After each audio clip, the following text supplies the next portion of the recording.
কবরে যদি মানুষ উত্তর দিতে না পারে তাহলে ফেরেশতা মারবেন।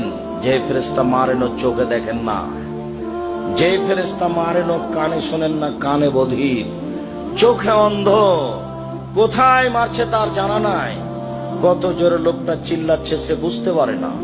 আল্লাহর নবী বলছেন ইয়াসিউ সাইহাতান, সে বাপ প্রিয় মারে করে চিল্লায়, ইয়াসমা মা বাইনাল মাশরিক ওয়াল মাগরিব, সারা পৃথিবীতে যত জীবজন্তু কীট পতঙ্গ পদার্থ জড় পদার্থ আছে সেও শুনতে পায় তার এই কবরের চিৎকার, কিন্তু মানুষ এবং জিন শুনতে পায় না।